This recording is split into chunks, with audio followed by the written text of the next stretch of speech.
ہم سب آپ کے علم میں ہے سویڈن کے اندر قرآن کو جلانے کا واقعہ ہوا ہے، مسلمان پوری دنیا میں احتجاج کر رہے ہیں۔ آپ کی نظر میں اس طرح کے واقعات کی روک تھام کے لیے کیا کرنا چاہیے ہے، اور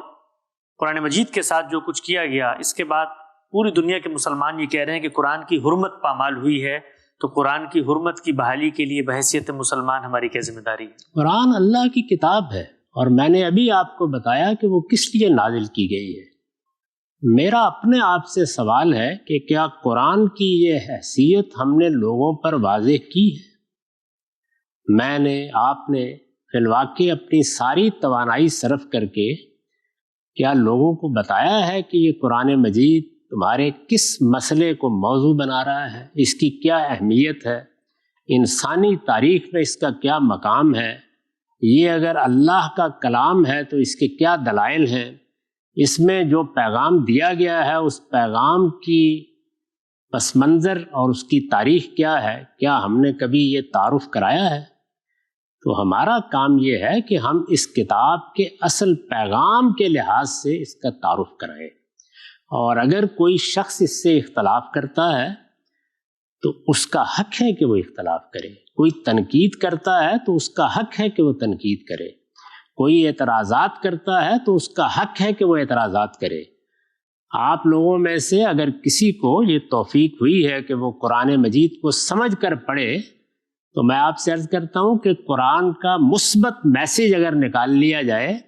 تو زیادہ سے زیادہ 15 یا 20 صفحے میں بیان ہو جائے گا۔ باقی سارا قرآن اعتراضات کا جواب دے رہا ہے، سوالات کا جواب دے رہا ہے۔ اس کے مقابلے میں جو لوگ اس کا مذاق اڑاتے ہیں، ان کے مذاق کو سامنے دیکھنے کے باوجود ان پر حقائق واضح کر رہا ہے۔ پورے قرآن مجید میں یہی وجہ ہے کہ 114 صورتیں انہی حقائق کو جو 10-15 صفحے میں بیان ہو سکتے ہیں واضح کرنے کے لیے نازل کی گئی۔ لوگ اعتراضات کر رہے ہیں، سوال کر رہے ہیں، مذاق اڑا رہے ہیں، وہ ہر طریقے سے پیغمبر پر، قرآن پر اپنے اشکالات پیش کر رہے ہیں۔ یعنی اس کا موقع ہو تو میں آپ کے سامنے اگر صرف یہ بیان کروں کہ قرآن مجید میں وہ کیا کیا چیزیں ہیں جو قرآن کے بارے میں تضحیک کے انداز میں، استہزاء کے انداز میں، مذاق اڑانے کے انداز میں کہی گئی ہیں تو 1-1.5 گھنٹے کی گفتگو ناکافی ہوگی۔ ان سب کا قرآن نے جواب دیا ہے۔ تو قرآن نے جو اس وقت کیا تھا ہمیں اب بھی وہی کرنا ہے۔ باقی رہ گئی یہ بات کہ کوئی ناشائستہ آدمی تنقید سے آگے بڑھ کر، اعتراض سے آگے بڑھ کر کوئی ایسا اقدام کرتا ہے جو میرے لیے، آپ کے لیے تکلیف کا باعث بنتا ہے،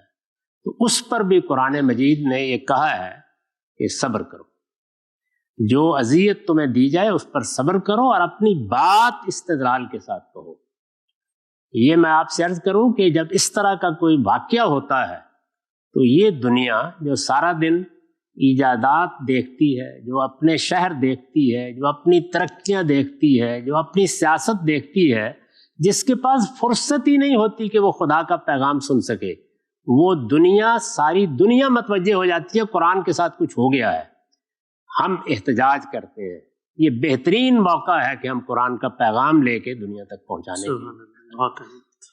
تو ہم مسلمانوں کو سوچنا چاہیے، میرا احساس یہ ہے کہ الٹے لٹک جائیے، یہ سب کچھ ایسے ہی ہوگا، یہ ہمیشہ ہوتا رہا ہے، یہ پیغمبر کے زمانے میں بھی ہوتا رہا، یہ بعد میں بھی ہوتا رہے گا، قیامت تک یہ سب ہوتا رہے گا۔ آپ کا کام ہے کہ آپ دلیل کے ساتھ اپنی بات کہیں، شائستگی کے ساتھ اپنا موقف واضح کریں، اعلیٰ اخلاقی اقدار کو اپنا کر دنیا کے سامنے کھڑے ہوں اور اپنی بات کہتے چلے گئے۔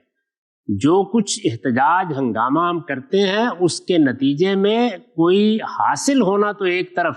تضحیک اور بڑھتی، مواقع اور ملتے ہیں، لوگ اور مشتعل ہوتے ہیں، وہ اور زیادہ ہماری بات سننے سے گریزاں ہونا شروع ہو جاتے ہیں۔ تو اس لیے اس کا جواب وہی ہے جو قرآن نے بتایا، اور جگہ جگہ وہ جواب بتایا ہے۔ مثلا یہ کہا ہے کہ اگر تمہاری مجلسوں میں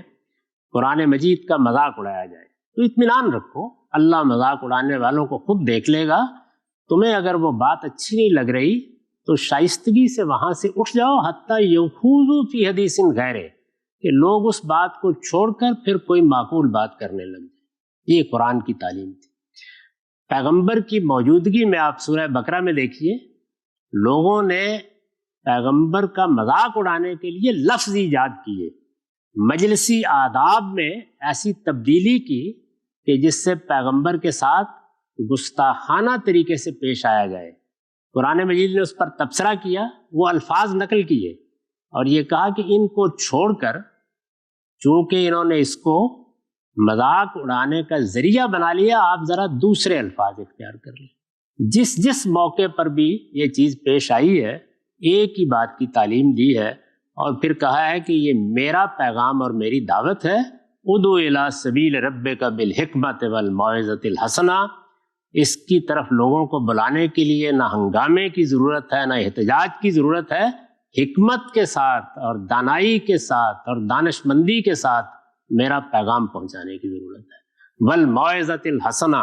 اگر کوئی غلط رویہ اختیار کرتا ہے تو اچھی نصیحت کر دو۔ وجادلہم باللتی ہی احسن، اور اگر کوئی مباحثے کی صورت بھی پیدا ہو جائے تو شائستہ مباحثہ کر کے دکھاؤ کہ شرفاء ایسے بات کیا کرتے ہیں اور ایسے اعتراض کیا کرتے ہیں۔ تو ہمارے پیغمبر کی اور ہماری کتاب کی تعلیم یہ ہے، اس لیے مسلمانوں کو اس طرح کی چیزوں سے بالکل صرف نظر کر لینا چاہیے۔ یہ اعراض اور صرف نظر کی مستحق ہوتی ہیں۔ ہم جب ان پر رد عمل ظاہر کرتے ہیں تو پہلے اگر ایک تضحیق کا موقع ہے تو 10 اور پیدا کر دیں۔